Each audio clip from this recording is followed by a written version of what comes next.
स्वागत है आप सबका आप ही के YouTube चैनल क्रिप्टॉन क्लासेस पे। तो क्या हाल है यार। आइए हम शुरू करने वाले हैं एक और नया चैप्टर सोशल साइंस की ज्योग्राफी का, जिसका नाम है एग्रीकल्चर। तो चलिए शुरू करते हैं। सर, सबसे पहले एग्रीकल्चर जो होता है आपको ये पता होना चाहिए सर, ये एक प्राइमरी एक्टिविटी होती है। कौन सी एक्टिविटी होती है दोस्त?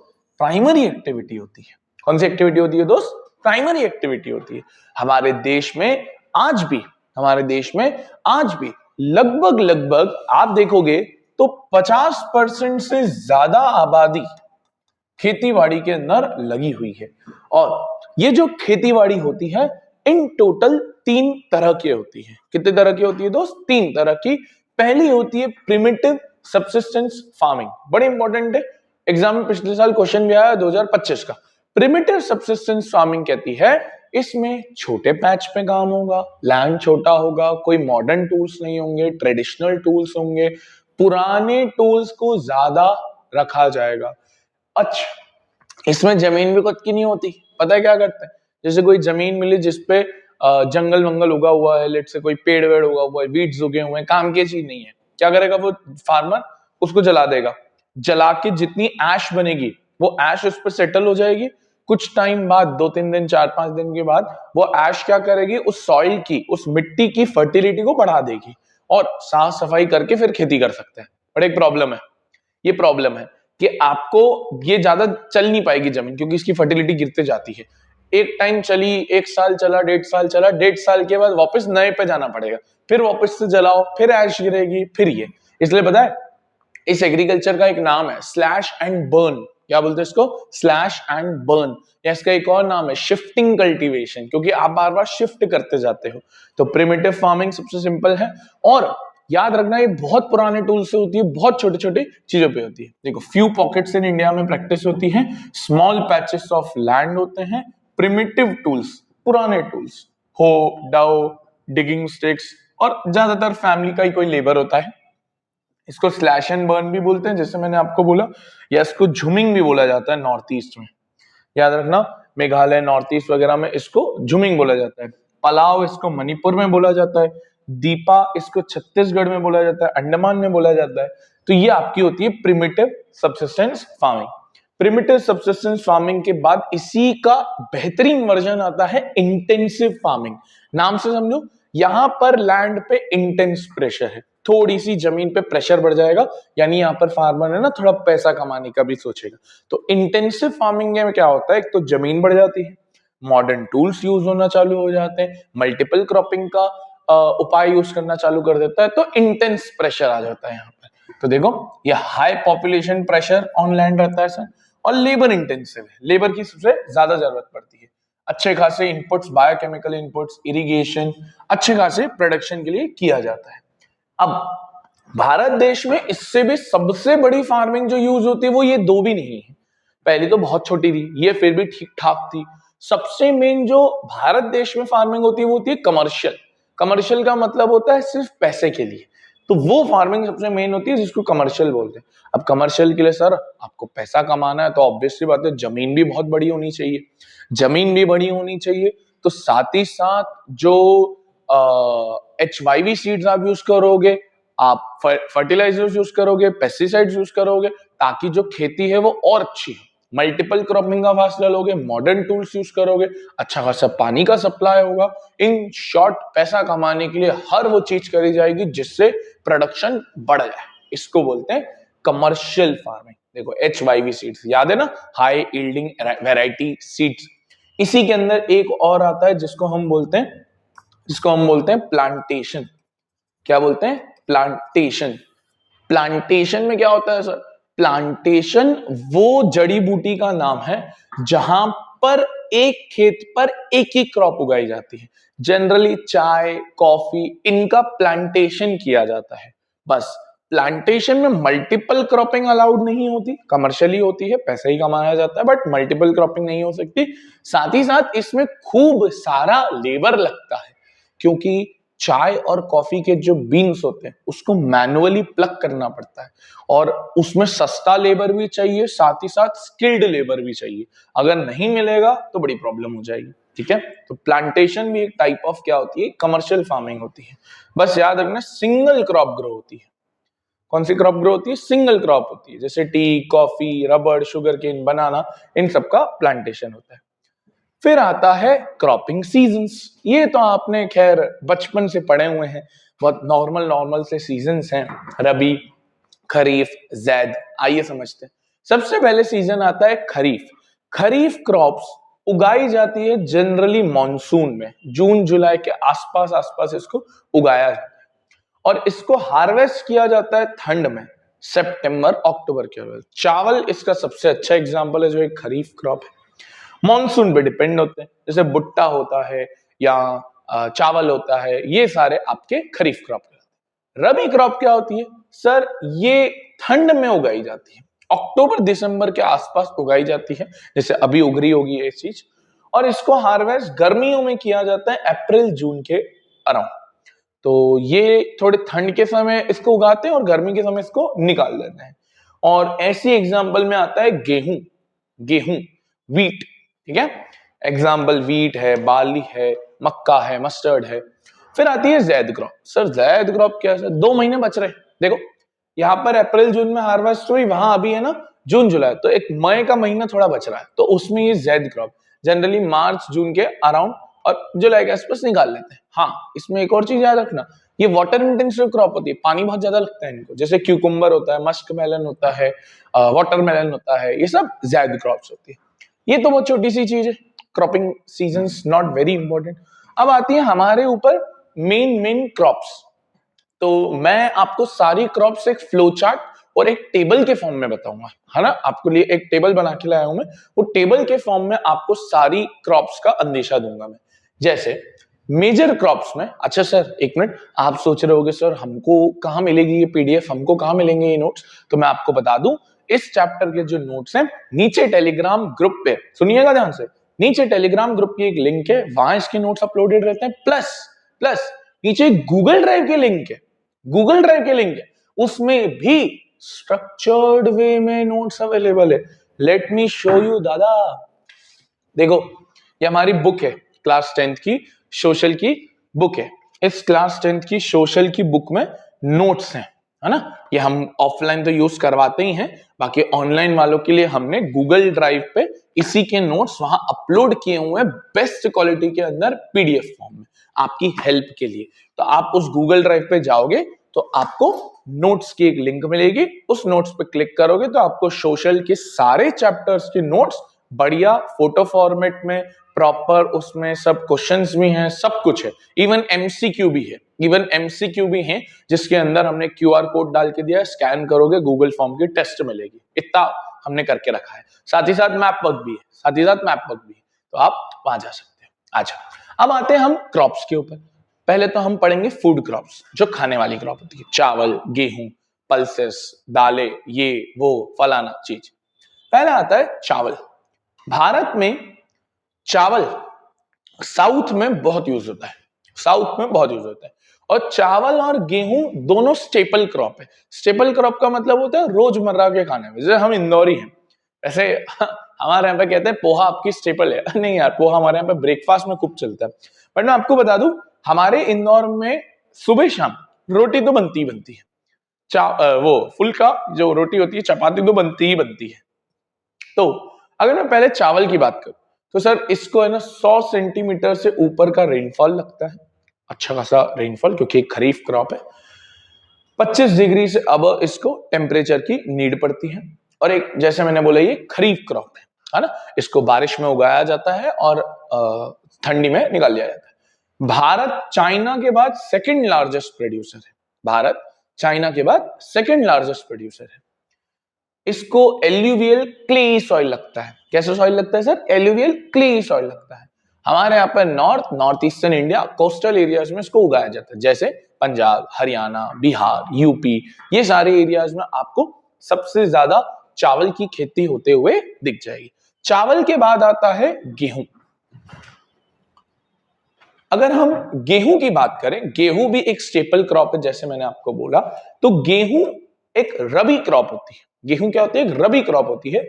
इसको ज्यादा रेनफॉल नहीं, 50 से 75 सेंटीमीटर तक का रेनफॉल लगता है। हाँ, कूल ग्रोइंग सीजन, ठंडी में इसको उगाया जाता है। और जब हार्वेस्ट करने का काम आता है तो ब्राइट सनशाइन होनी चाहिए, है ना, अच्छी खासी धूप होनी चाहिए। जैसे मैंने बोला, ये रबी क्रॉप है, ठंडी में उगाई जाती है, गर्मी में निकाली जाती है। मेन फूड क्रॉप है, जैसे मैंने बोला नॉर्थ और नॉर्थ वेस्ट में। इसको भी एलुवियल सॉइल, ब्लैक सॉइल की नीड पड़ती है। इंडिया में पंजाब, हरियाणा, यूपी, बिहार, ये सारे आपको इसके लोकेशन दिख जाएंगे। अच्छी बात पता है क्या रहती है? पंजाब, हरियाणा, यूपी, बिहार ऑलमोस्ट हर जगह यूज हो जाती है, ये अच्छी बात होती है। फिर आता है मिलेट्स, वेरी इंपॉर्टेंट, आजकल सबसे ज्यादा पूछा जा रहा है। मिलेट्स कोई क्रॉप का नाम नहीं है। मिलेट्स बेसिकली 3-4 क्रॉप्स को मिला के बोला जाता है। उसमें एक आता है ज्वार, एक आता है बाजरा, एक आता है रागी। वापस ज्वार, बाजरा, रागी। पहले ये गरीबों का खाना था, गरीब लोग खाते थे। आजकल ये अमीरों का खाना है, कारण इसमें न्यूट्रिशन अच्छा होता है, मिनरल्स अच्छे होते हैं, विटामिन अच्छे होते हैं। इस वजह से आजकल ये गरीबों का खाना है, नहीं अमीरों का खाना है, सॉरी। लो रेन लगती है सर इसको, हाई टेम्परेचर, और जनरली खरीफ क्रॉप्स है। जनरली क्या है? खरीफ क्रॉप है। तो ज्वार, बाजरा, रागी, और देखो जैसे मैंने बोला, ये न्यूट्रिशनल वैल्यू खूब रखते हैं। फर्टाइल सॉइल ठीक ठाक सा चल जाएगा, ज्यादा भी इतना नहीं लगता है। इंडिया में Karnataka, Tamil Nadu, UP, Maharashtra, southern areas और थोड़ा थोड़ा नॉर्थ में मिलेट्स की काफी उपजाऊ आपको दिख जाएगी। फिर आता है मक्का, मेज, भुट्टा। सर भुट्टे के बारे में आपको एक पता, अभी ठंड में बहुत अच्छा आता है।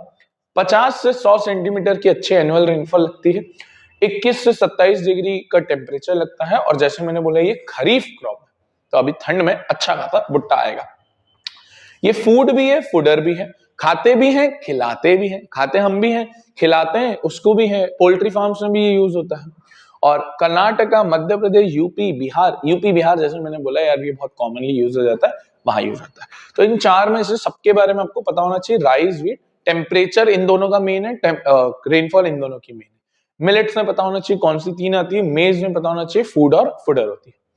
एक 5वीं और होती है जो अलग से मैं लिख के आया हूँ, वो फ्लो चार्ट में जगह भी नहीं थी, तो मैं 5th अलग से लेके आया हूँ, जिसका नाम है दालें, पल्सेस। उड़द की दाल, मूंग की दाल, मैसूर की दाल, लाल दाल, ये दाल, वो दाल। दाल क्यों खाते हैं सर? विटामिन के लिए, मिनरल्स के लिए, प्रोटीन के लिए। एक फैक्ट, इंडिया जो है वो लार्जेस्ट प्रोड्यूसर और लार्जेस्ट कंज्यूमर है दालों का। मतलब खाते भी ज्यादा है, बनाते भी ज्यादा है। ध्यान रखिएगा, लार्जेस्ट प्रोड्यूसर, लार्जेस्ट कंज्यूमर। ये देखो, हम प्रोड्यूसर भी अच्छे, कंज्यूमर भी अच्छे। तुअर की दाल, उड़द की दाल, मूंग की दाल, मसूर की दाल, पीस, ग्राम, ये सारे, ठीक है। और आप देखोगे ये मध्य प्रदेश, राजस्थान, यूपी, कर्नाटका, महाराष्ट्र के अंदर सबसे ज्यादा ग्रो होने में दिखती है। फिर आती है नॉन फूड क्रॉप्स, है ना, ऐसी क्रॉप्स जो खाने योग्य तो नहीं है बट इनडायरेक्टली हम उसको यूज करते हैं। उसमें आता है गन्ना। गन्ने से सर शक्कर बनती है, गुड़ बनता है, अभी ठंड में आएगा बढ़िया सा, और खंड बनती है। ये सारी चीजें आपको देखोगे कि शुगर केन से बनती है। 75, अच्छा शुगर का प्लांटेशन होता है, फार्मिंग नहीं होती। जैसे मैंने बोला, एक खेत पे एक ही उगाया जाता है। 75 से 100 सेंटीमीटर का एनुअल रेनफॉल, 21 से 27 डिग्री का टेम्परेचर, खरीफ क्रॉप है ना, क्या है? खरीफ क्रॉप है। और ब्राजील के बाद हम सेकंड लार्जेस्ट प्रोड्यूसर है, चावल में चाइना के बाद, और शुगर केन में ब्राजील के बाद। मीडियम क्ले सॉइल की नीड पड़ती है, यूपी, महाराष्ट्र, कर्नाटका, तमिलनाडु के अंदर आपको देखने को ज्यादा मिल जाएगी। फिर आता है ऑयल, जैसे सोयाबीन ऑयल होता है, मस्टर्ड ऑयल होता है, वगैरह वगैरह, जितने भी ऑयल रहते हैं। 50 से 75 सेंटीमीटर तक की एनुअल रेनफॉल, कोई जरूरत नहीं है इसको याद करने की। 20 से 30, ये भी काम का नहीं है, खरीफ क्रॉप है। हाँ, ये पता होना चाहिए ग्राउंडनट के हम सेकंड लार्जेस्ट प्रोड्यूसर है आफ्टर चाइना, वो आप नहीं जान रहे हो। जहां मैंने रेनफॉल और टेम्परेचर का सिर्फ राइस और व्हीट में काम आता है, एलिवियल और ब्लैक सॉइल। गुजरात सबसे ज्यादा बड़ा प्रोड्यूसर है ग्राउंडनट का, ठीक है। फिर आता है चाय और कॉफी, इंपॉर्टेंट। चाय और कॉफी इंपॉर्टेंट है। चाय और कॉफी दोनों बिवरेज क्रॉप्स हैं, पीने वाली क्रॉप्स है, पीते हैं इनको हम। तो प्लांटेशन क्रॉप है, जैसे मैंने बोला, लेबर इंटेंसिव होता ही है। ज्यादातर इसमें सस्ता, सुंदर, अच्छा, कम पैसे वाला लेबर का नीड पड़ता है, क्योंकि अगर महंगा होगा तो फिर चाय महंगी मिलेगी, ठीक है। देखो, चीप, अबंडेंट, स्किल्ड। और डीप और वेल फर्टाइल सॉइल की जरूरत है। कहाँ मेजर, आपको पता ही है, आसाम। कहाँ मिलता है सबसे ज्यादा, ये आसाम सबसे मेन एरिया। फिर कॉफी, कॉफी का भी ये छोड़ दीजिए। हाँ, ये पता होना चाहिए, इंडिया में कॉफी यमन लेके आए थे। कौन लेके आए थे? यमन। हमारे यहाँ पे अरेबिक क्वालिटी की कॉफी सबसे बेस्ट बनती है, डीप एंड फर्टाइल सॉइल। कहाँ मिलेगी? कर्नाटका। कहाँ मिलेगी? कर्नाटका। कर्नाटका में पूछे तो बाबा बुदम हिल्स। कहाँ पूछेगी? बाबा बुदम हिल्स, कर्नाटका। ठीक है, ये क्लियर आपको पता होने चाहिए इनके बारे में। इसी के अलावा फिर एक और क्रॉप आती है हॉर्टिकल्चर, जो अलग से लिखे आया हूं। हॉर्टिकल्चर आजकल बड़ी फेमस हो गई है। फ्रूट्स, वेजिटेबल्स, फ्लावर्स, इनकी क्रॉप को हम हॉर्टिकल्चर का उपदेश देने लगे हैं। तो सेकेंड लार्जेस्ट प्रोड्यूसर है आफ्टर अगेन चाइना। चाइना हमारा दुश्मन बैठा हुआ है, हर जगह ही मिलेगा आपको। मैंगोज ऑफ महाराष्ट्र, फिर Andhra Pradesh, Telangana, UP, West Bengal, oranges of Nagpur, सब जगह के आपको ये मिल जाएंगे। ठीक है, फिर आता है नॉन फूड क्रॉप, जिसको हम खाते नहीं है बट स्टिल ये हमारे काम आते हैं। तो उसमें पहले आता है रबड़, जिससे आप देखोगे इंसुलेटर वायर बन जाती है, वायर पे जो कवरिंग होती है, रबड़ के टायर्स बन जाते हैं, और भी बहुत सारी चीजें बनती है। बस ये याद रखने का, इक्वेटोरियल क्रॉप है, वेरी इंपॉर्टेंट। पूरे चैप्टर में और कोई क्रॉप नहीं है जो इक्वेटोरियल है, ये है। केरला, तमिलनाडु, कर्नाटका, अंडमान निकोबार आइलैंड्स, जहां इक्वेटर की सबसे ज्यादा प्रेजेंस है, वहां देखने को मिलेगा। फाइबर क्रॉप्स, फाइबर क्रॉप्स में कॉटन, जूट, सिल्क, ये सब आते हैं। कॉटन के बारे में तो आपको पता ही है, कॉटन ब्लैक सॉइल लगता है, हमने उधर भी पढ़ा है ब्लैक सॉइल के अंदर, फर्स्ट चैप्टर के अंदर। हाई टेम्परेचर, और हम चाइना के बाद second largest producer of cotton है। Black cotton soil, Maharashtra, Gujarat, Madhya Pradesh. एक सिल्क भी होता है, सिल्क सिल्क वॉर्म से आता है, जिसको प्रोसेस को बोलते हैं सेरीकल्चर। क्या बोलते हैं? सेरीकल्चर। यहां लिखा नहीं है इसलिए बता रहा हूं, सेरीकल्चर, सेरीकल्चर, सिल्क वॉर्म। फिर आता है jute, jute is called as golden fibre. Jute को क्या बोलते हैं? गोल्डन फाइबर कहते हैं। इससे गनी बैग्स, रोप्स, मैट्स, ये सारी चीजें बनती है। जूट की एक प्रॉब्लम है, ये वेस्ट बंगाल में सबसे ज्यादा दिखेगा, हुगली रिवर के यहाँ पर, ये भी पता होना चाहिए। जूट की एक प्रॉब्लम है, बहुत महंगा आता है। तो इसको जो सिंथेटिक फाइबर्स होते हैं, ये नेचुरल है, जो सिंथेटिक फाइबर्स होते हैं, नायलॉन वगैरह, वो इसको काफी कंपटीशन दे रहे हैं और दे चुके हैं। तो ये जूट के बारे में आपको पता होना चाहिए। देखो, हाई कॉस्ट है, हाँ, बट डिग्रेडेबल होता है, इन्वायरमेंट के लिए अच्छा होता है, फर्टाइल सॉइल लगता है। वेस्ट बंगाल में सबसे ज्यादा हुगली रिवर के यहाँ पर। ठीक है, अब आता है सबसे मेन टॉपिक इस चैप्टर का, जहां से 5 नंबर का क्वेश्चन बनते हुए आ रहा है, वो है टेक्नोलॉजिकल एंड इंस्टीट्यूशनल रिफॉर्म्स। बहुत ध्यान से सुनना यार बाबू, बहुत इंपॉर्टेंट है ये टेक्नोलॉजिकल एंड इंस्टीट्यूशनल रिफॉर्म्स। फंडा गया, भारत की सरकार ने समय समय पर किसान के लिए अलग अलग चीजें करी है। वो अलग अलग चीजें जो किसान को आज हेल्प कर रही है, वो हमको इसके अंदर पढ़ना है। स्टार्ट करते हैं एक दो छोटे मोटे से। सबसे पहले अगर देखें, reforms of 1960s and 1970s। सबसे पहला ग्रीन रिवॉल्यूशन, जिसके अंदर कौन से सीड्स यूज किए गए थे? HYV सीड्स यूज किए गए थे। कौन से सीड्स यूज किए गए थे? HYV सीड्स, जिससे कहीं ना कहीं प्रोडक्शन और जो गति है वो अच्छी हो गई थी। अगर आप एक चीज याद रख पाए तो आपके आंसर में ना 4 चांद लग जाएंगे। ग्रीन रिवॉल्यूशन के फादर, जिनका नाम था MS स्वामीनाथन, अगर याद हो जाए तो वेल एंड गुड, नहीं हो तो कोई दिक्कत नहीं, बट अच्छा रहता है। फिर एक और रिवॉल्यूशन जो हमारे भारत देश में आया था, वो था व्हाइट रिवॉल्यूशन, जो मेनली डेयरी सेक्टर से रिलेटेड था। ये भी एक बहुत अच्छा रिवॉल्यूशन था। वैसे तो इनके भी एक फादर थे, वर्गीस कुरियन, बट मैं उनका नाम नहीं लिख रहा हूं क्योंकि आप एक ही याद रख लो काफी है। तो ग्रीन रिवॉल्यूशन में एग्रीकल्चर पे बहुत फोकस किया गया, व्हाइट रिवॉल्यूशन में डेयरी सेक्टर पे काफी ज्यादा फोकस किया गया। फिर आप देखोगे 1980s और 1990s में क्या रिफॉर्म किए गए। एक तो क्रॉप का इंश्योरेंस, ग्रामीण बैंक्स बनाए गए ताकि फार्मर्स को अच्छा उधार दे पाए। KCC, किसान क्रेडिट कार्ड, ताकि वो अच्छे से सीड्स, फर्टिलाइजर इत्मीनान से यूज कर पाए। वेदर बुलेटिन्स, वेदर बुलेटिन्स का मतलब होता है कि उनको बताया जाए कि आज वेदर ऐसा है, आज बारिश की संभावना ऐसा है, ताकि क्रॉप को सही तरीके से बचा सके। ये आपको पता होगा। मिनिमम सपोर्ट प्राइस, अगर फार्मर मंडी में अपनी क्रॉप नहीं बेच पा रहा है प्राइस की वजह से, तो फार्मर से वो जो क्रॉप है वो गवर्नमेंट खरीद लेगी एक अच्छे प्राइस पे, जिसको MSP बोलते हैं। तो ये भी बहुत बड़ा चीज था। फिर आप देखोगे इनिशियल रिफॉर्म्स में भी कुछ किया गया था। एक चीज जो करी गई थी वो किया गया था 5 ईयर प्लान्स। क्या किया गया था? 5 ईयर प्लान्स। और ये 5 ईयर प्लान 1951 से 1956 फर्स्ट 5 ईयर प्लान लॉन्च हुआ था। और इसको लॉन्च करने की जो कमिटी थी उसका नाम था प्लानिंग कमीशन। एक क्वेश्चन मैंने अभी देखा था एक स्कूल में, प्लानिंग कमीशन का नया नाम क्या हो चुका है? तो नया नाम हो चुका है नीति आयोग। क्या हो चुका है? नीति आयोग। और अब हमारे देश में 5 ईयर प्लान नहीं चलते, अब हमारे देश में 1 ईयर प्लान चलते हैं। कौन से प्लान चलते हैं? 1 ईयर प्लान चलते हैं। अच्छा, ये देखो, कलेक्टिवाइजेशन के कलेक्टिवाइज करके खेती करो, कंसोलिडेशन करो, कंसोलिडेशन मतलब सेम पॉइंट है, कॉपरेशन करो, जमींदारी सिस्टम को हटाओ, 5 ईयर प्लान जो मैंने अभी बोला, ऐसी बहुत सारी चीजें भारत की सरकार ने हमारे देश के किसान के लिए खूब खूब किया है।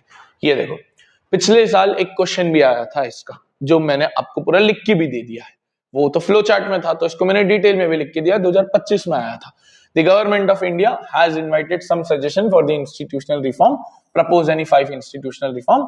तो ये देखो, HYV सीट्स के बारे में हो गया, फिर हेल्पलाइन नंबर्स हो गए, मल्टीपल क्रॉपिंग मेथड्स हो गया, फिर जमींदारी सिस्टम को हटाया है, कंसोलिडेशन ऑफ लैंड होल्डिंग्स के लिए कोऑपरेटिव करा है, और ऐसे बहुत सारी चीजें हमारे देश की सरकार ने किया हुआ है। तो ये हमारा चैप्टर एग्रीकल्चर यहां होता है खत्म। अच्छा सर, आप सोच रहे होंगे कि हमें इसका रिवीजन भी करना है। सर, आपने तो अभी 20-21 मिनट में चैप्टर निपटा दिया, बट हमको अगर फास्ट वे में पढ़ना है तो here I am launching my book Brahmastra. मैं एक अपनी बुक लॉन्च कर रहा हूं जिसका नाम है ब्रह्मास्त्र। इस ब्रह्मास्त्र बुक के अंदर आपको मिलेंगे मैथ्स, साइंस, एसएसटी तीनों के 46 चैप्टर्स, टोटलिटी में 46 चैप्टर्स आपको मिलेंगे, और एक ही बुक में मिलेंगे 120 पेजेस के अंदर फ्लो चार्ट पे में। तो जब आप इसके अंदर जाएंगे तो आपको ऐसे खूबसूरत इसके अंदर ऐसे फ्लो चार्ट्स मिलेंगे। ये देखो, ये पूरा फ्लो चार्ट्स बने हुए हैं लाइट चैप्टर के। फिर आगे जाओगे तो आप सोशल के फ्लो चार्ट्स देखोगे, सोशल के फ्लो चार्ट्स देखोगे। तो सर, ब्लैक एंड व्हाइट में नहीं, कलर में। ये कलर बुक है। और क्या सर सिर्फ आप फ्लो चार्ट्स दे रहे हो? तो आंसर है नहीं, मैं इसके अंदर आपको क्वेश्चंस भी दे रहा हूं। मैं आपको इसके अंदर क्या भी दे रहा हूं? दोस्त, क्वेश्चंस भी। ये देखो, यहाँ पर आपको क्वेश्चंस भी दिख जाएंगे कि 2025 में आया है, 2024 में आया है। सारे पीवाईक्यूज मैंने एक बुक के अंदर क्लब करके दिए, साथ ही साथ में आंसर्स भी दे रहा हूं।